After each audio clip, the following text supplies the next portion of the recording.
Hey YouTube, this is TCA Gaming with my collection video. This is video number 8. We'll go ahead and jump right in here. First off, we have two of these equivalent of monster binders with their Deck Saver brand with the Full Art Charizard XY121. I believe this card is going to go up in the years to come, so I set back a lot of them. These hold 360 cards a piece, and I have both of them filled up, so there's 720 of these included in the sale. Right here we have a brick of Pikachu number 1. There's only a few promos from the base set that, from the Black Star promo, the original Wizards of the Coast Black Star promo, that came in bricks. Pikachu number 1 was one of them. The Pikachu 27, the Ho-Oh, and Rapidash, those are all cards that come in bricks of 1,000 cards. This sale includes these. If you think you might want the others, just give me a message and maybe we can work something out. Here's a pretty expensive binder. This is one of my error binders. This is for the non-Wizards of the Coast cards, I guess you could say. So you've got the available right here. I believe this is the one that's missing the damage right there. You got a Tentacruel. It's supposed to be pre-release, but as you can see, it's just a shadow of the pre-release. I forgot the embossing. And a Crobat. There were several of these made. The lettering was ran over. Same thing here with this Apom from that set under Imitate and Whale Punch or Runt. I don't even know what it's supposed to say, but they were basically printed over. Here's a blank code. Here's the Victini with the date at the top. I don't know if it's going to be able to pick up on this camera, but you're looking right here.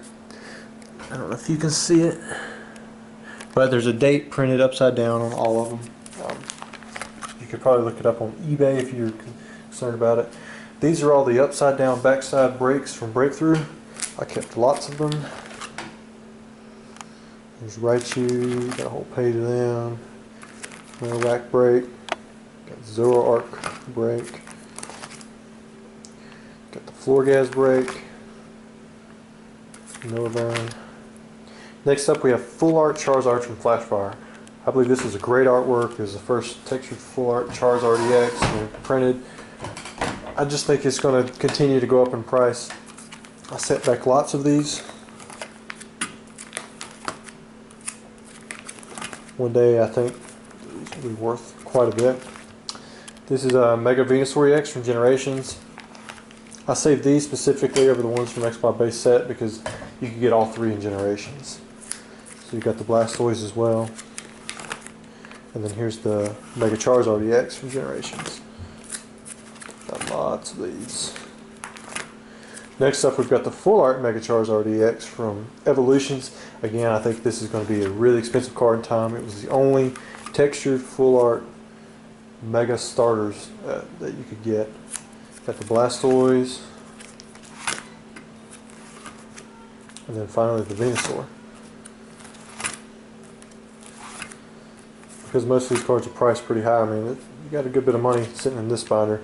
And then here's a few of the Evolutions non-full arts, and I believe there's a few XY base set Blastoise right there. They were just kind of thrown in.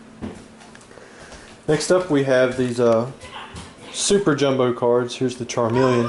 There's 7. There's my daughter in the background. There's 7 more of these. I'm only going to show the one right here. I think my daughter wants to go take a nap. Next up, we've got some Wizards of the Coast cards. I think I'm going to move this back to the other side. I'm going to close those binders because the glare over here and the lighting is just a lot worse. So these are square cuts. So all of these are square cut. They either have 1, 2, 3, or 4 square cut sides. Here you've got Hitmontop and Meowth and Electric Energies. The Phantump has 2 square cut sides, and then these all have 2 square cut sides. I pulled all of these newer ones directly out of the pack myself, or somebody that was working for me. 2 square cuts, 2, 2, 2 on this side, and so forth. All these should have 2 sides that are square cut, I believe. Checking them as I go just to make sure. Yep, all those have 2 sides that have square corners. Next up, we've got square cut Neo Discovery singles. You saw that there was the one complete set with the Neo Discovery stuff, but I had a lot extra of these. I sold some here and there on eBay, but it wasn't something that I really pushed too hard because I kind of like them. Next up here, we've just got some random kind of misprinty stuff. Like these are off-centered. Let's see where that one shifted up. The Japanese shifted over. Those, I think that one shifted up. Shifted up. These actually show 2 cards. It's the same for all this stuff.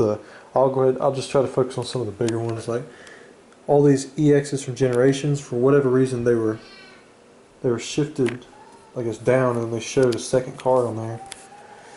And then most of the Ancient Muse, if you look along the bottom, you'll see a silver line where it shows the next card.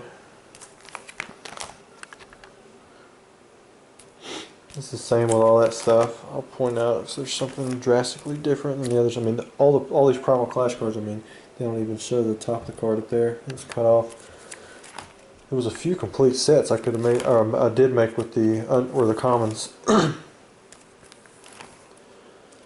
These aren't things that I value too highly. I think I didn't value them much at all. I think it was maybe a couple bucks each. Over here, these are all ribbed cards. These are cards I pulled out of the pack that had the ribbed arrow. I don't know, I'll talk about them. So, like that's a pretty bad one, but some of them was just right along the top. That one had the full heat seal on it, looked like. Same thing with Ancient Muse. These all had the ribbed arrows on them. The Japanese one, I've only seen a few of them like that.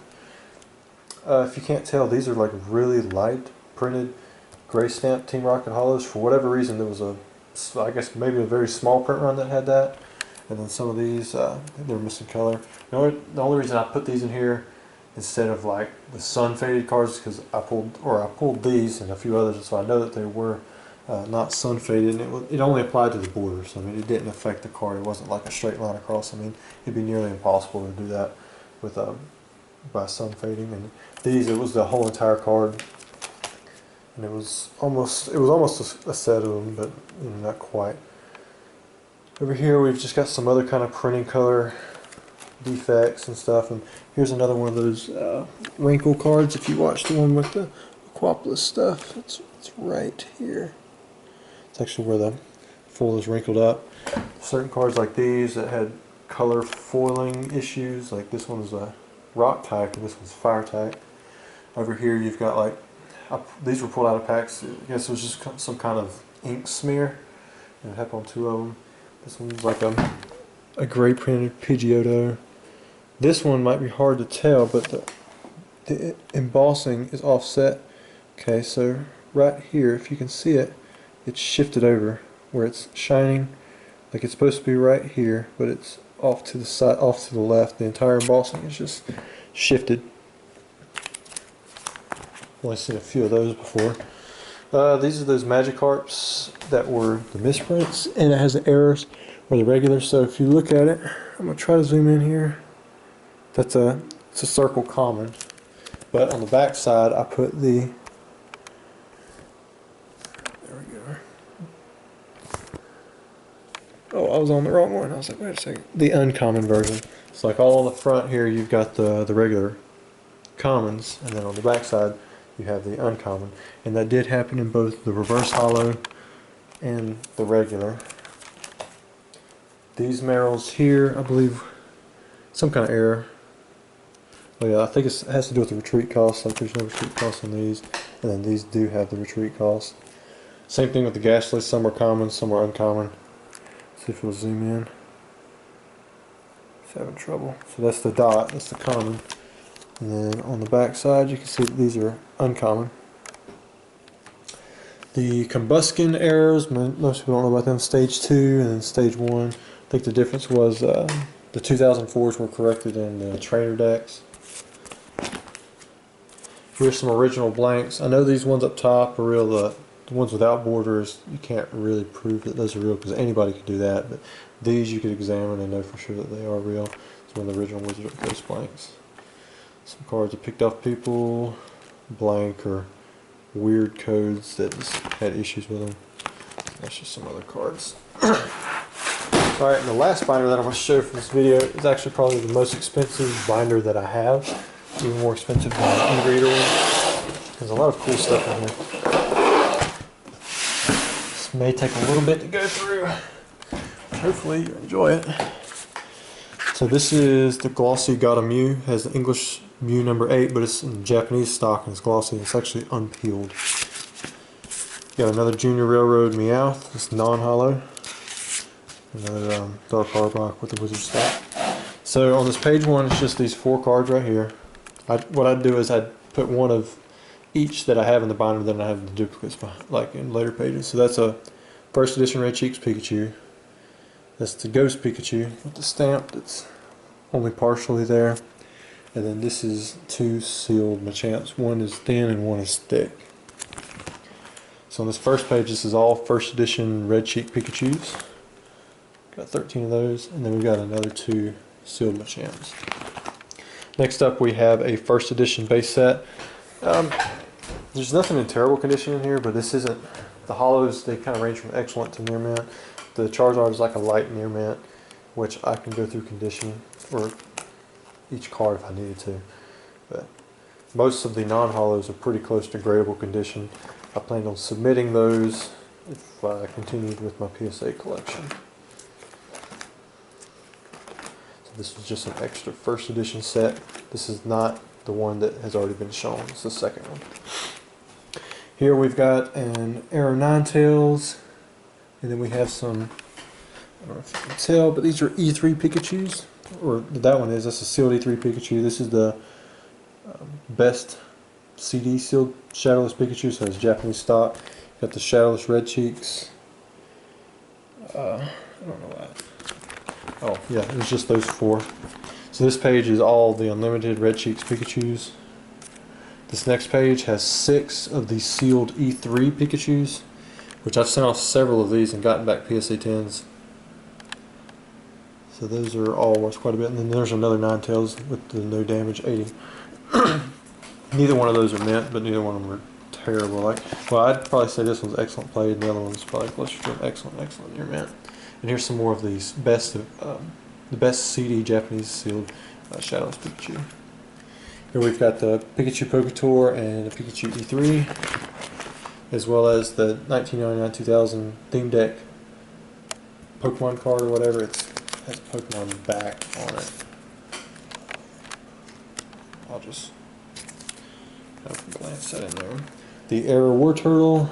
We got the No Stage Blastoise, and then the Sideways Fist Diglett. There's a second Poketour.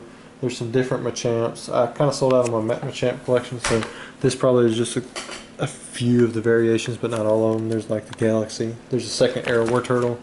This whole page is nothing but E3 Pikachus.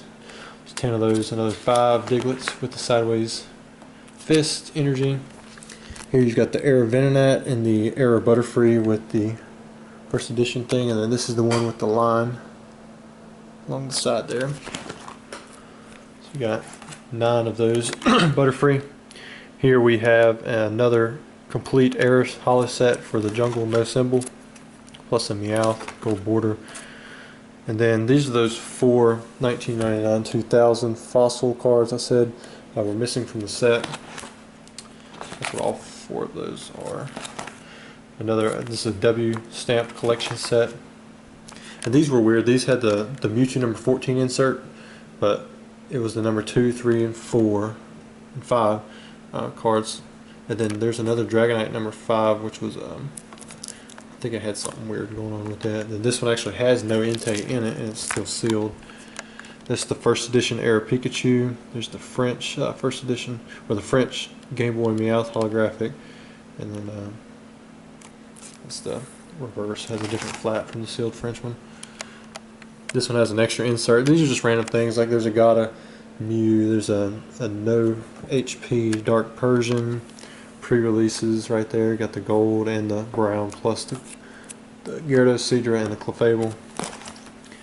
There's another set of gray stamps for Pikachu and Jigglypuff, and then there's some different Ancient Mews. I told you I like to collect all of those. Different Ancient Mews. Another French one. There's a few other cards that I probably just haven't labeled, but this is some kind of variation that's different. These are all pre-release Clefables. So there's 9 plus another 8. That's a very expensive page right there. Here we have some no HP Dark Persians. There's 9 of them. This is one of the corrected Blaine's Charizards. Corrected Rocket's Minefield. And 2 more corrected Blaine's Charizards. These are all gray stamped Gem Heroes first edition cards. I'm trying to go sideways so that shadow doesn't hit it. Alright, we've got another set of the New Discovery Square Cuts plus a random Polyrath error. I've seen this on a few cards. Houndoom. Here's the cards that were in the Pikachu or that E3 convention pack. It's got the Japanese back sides like that. Plus here's one of the original. You got the 2 manholes, the one that come in there, and then there's a manhole that comes in something else that people want because it's actually the printing, same printing as the manhole that come out of the 4-position only packs. But here's 7 of the 8 4-position only cards. I'm not seeing the Clefable. Must have sold all of them accidentally somehow. But here's some extra 4-position only Ampharos. There's 17 of those. There's 8 of the Arbok. The rest are sold out. And then last for this binder we have the match prints. These cards, I've gotten a lot of money for some of them, like the Charizard each brought $1,000 a piece. The Pikachu brought $1,000. And then I still have a lot of them. Those are the only ones I've sold out of this set right here, but I mean it was the only remaining complete set that I knew of. Each one of these, if there's a personal collector for them, I mean they could go for some really high dollars just because there's only 2 in the world, other than a few cards in the back like that dual ball you're seeing in the top right hand corner. I think a couple of the energies, which I've got a guide showing all of them. So like I said, this is one of the most expensive binders that I have, and if not the most expensive. And got a lot of good stuff in here, especially for collectors who are after really high-end things. I usually pull $10,000 to $15,000 worth of sales out of this binder each year just for random people requesting things and never actually have to advertise the sale of it. But anyways, there's that binder. And that's it for this video. The next video I'm going to show off the uncut sheets, which that's probably one of my favorite videos. Hopefully we can get through it and I can properly show you everything. Thanks.